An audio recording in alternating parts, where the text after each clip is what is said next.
What's up, guys? It's Ray J back with another video.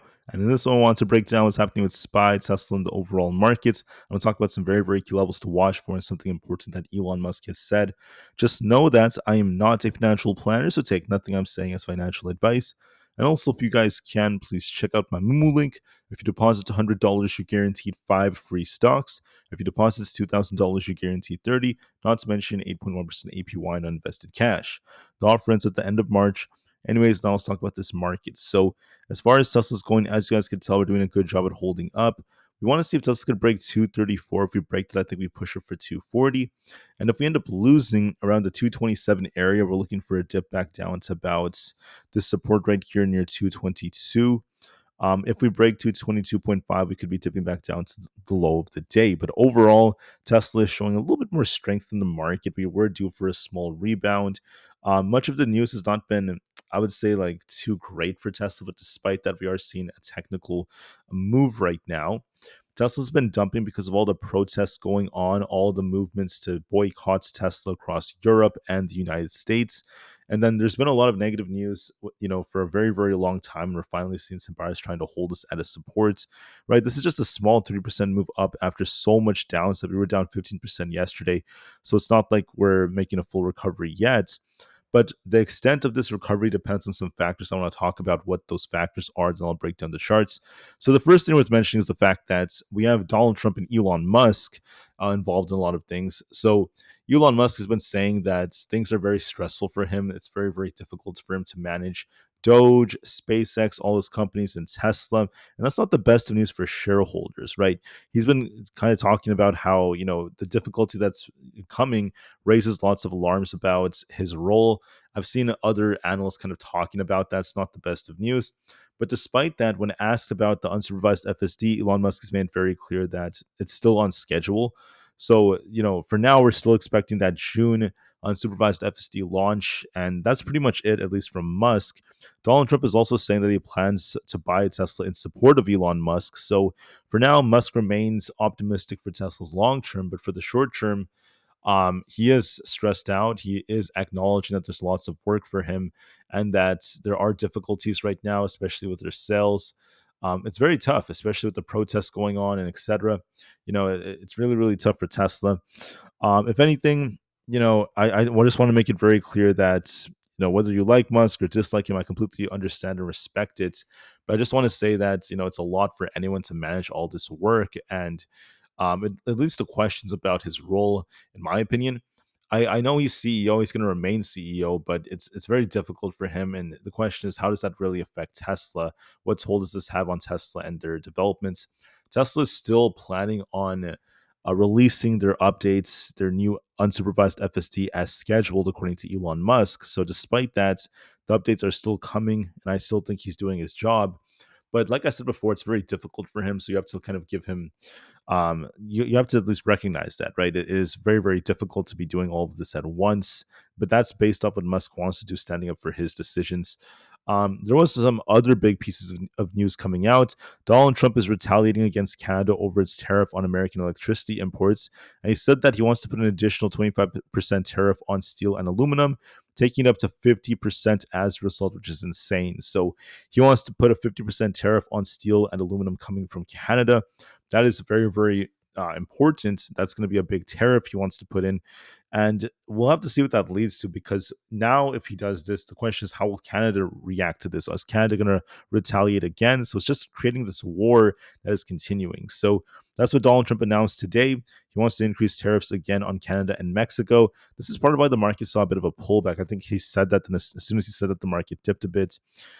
He also wants to declare an emergency on American electricity. So keep that in mind. That's what I'm seeing on the news, at least thus far. Now, there's two other things that are going to be affecting the markets. I just want to give you guys a reminder. Tomorrow, before market open, we have CPI data coming out. And then besides that, we have PPI on Thursday. And then on Friday, it's going to be the deadline for the U.S. government funding. So if the U.S. government does not give us an update, if they don't vote on the next funding bill for the month of September, that would extend the government's funding up until September. If they don't do that, we're going to have a government shutdown, right? And the deadline is going to be on Friday. So If they pass another spending bill, that could be very, very big, at least for the stock market. So we'll see if that's a bullish catalyst alongside our CPI. I also want to add the market remains fearful. There's still a lot of fear that's present amidst all of this. So, what do I see from this point on? Honestly, guys, Tesla is showing some resilience. It is good that Tesla is trying to make a higher low. If we could hold 215, there's going to be an attempt to get back up to 240. If we can't hold above 215, we're going to be dumping back down to 212, 205, and the low 200s. So watch that very, very carefully as time goes on. The 30 minutes is showing some signs that it wants to base. Looking at the 4-hour time frame, if we just zoom out, we dumped really, really hard without any sort of bounce. And we also have our 20 EMA at 253. So if we could get back above 240, 253 becomes possible for Tesla. I also want to note that Tesla has a triple bullish divergence that's still developing, which typically signals that there should be a bounce coming soon. Not a guarantee like right now, right? We're still waiting to see how it develops between these levels, but in the future, there is potential. Back to our 30 minutes time frame, Tesla's range bound. We want to see if this could break past 234, then 240 to turn bullish and remain more bullish for a temporary bounce. If not, we'll be watching to see how will we hold above 215. So keep that in mind. As far as SPY goes, we got this big dump amidst Donald Trump announcing he wants to increase tariffs on Canada again on steel and aluminum. However, despite that, there's a bullish divergence that's still developing. If SPY could get back above 560, we could push for 563. If we can't get back above 560, we could turn back down. So keep that in mind. We're technically on a downtrend. There's no sign of a true reversal, but this could be a temporary attempt for us to base. So we just need to see if SPY can form a base. I presume there might be a base forming between 550 and 555 in that range, but we'll see just to be safe. So this has potential to push for 560 again. We'll give that some time. The QQQ is also in the green, especially thanks to big tech trying to rebound. We formed a very nice base around 468. We're trying to get back up. I want to see us get back above 478 to 480. If that's the case, we could be looking for some kind of bounce. On the Russell, we have a nice double bottom. If we break 201, we're looking for 202 as our resistance. And if that breaks, we're looking for a bigger move back up. This is a big level, so we have this like 202 area as previous support becoming resistance.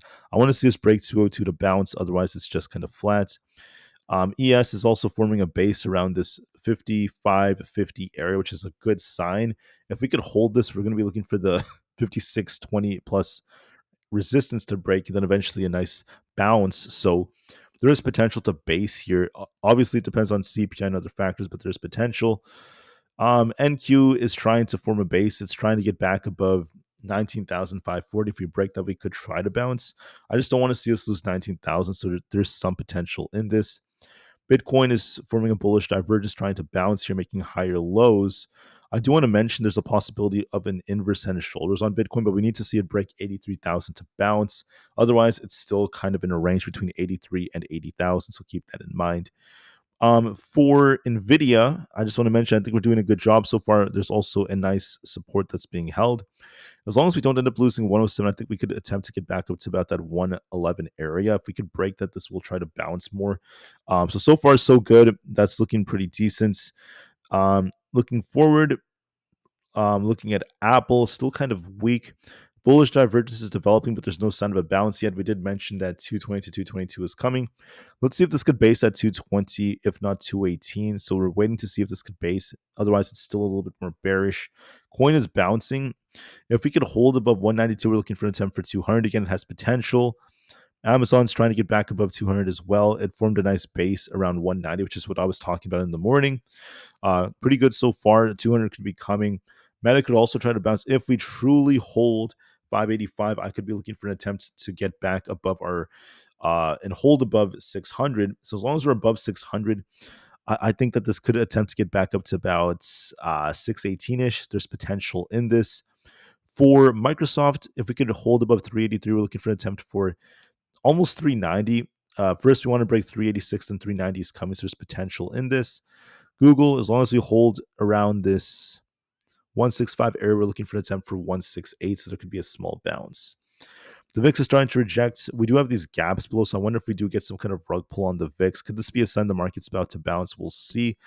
Not yet, but we're getting closer. And I wonder, is it going to be because of CPI on Wednesday, or is it going to be because of the House and the Senate essentially approving another funding bill for the U.S. government? Could those be the factors why we end up getting some kind of balance? We'll see. Just this is just a theory right now. It's not a guarantee. The market's doing a good job at basing, but we have to give this more time to develop. So as of right now, that's what my assessment suggests. And I want to just say that Tesla is looking healthy so far. We're seeing buyers defending. I want to see if we can break 234 then 240 to really bounce. Otherwise, we're just in a range, but there could be some more upside potential in this. All right. Anyways, that's it for this one. Thank you for listening. I'll be back in a couple of hours, very, very soon. Thank you for listening and peace out.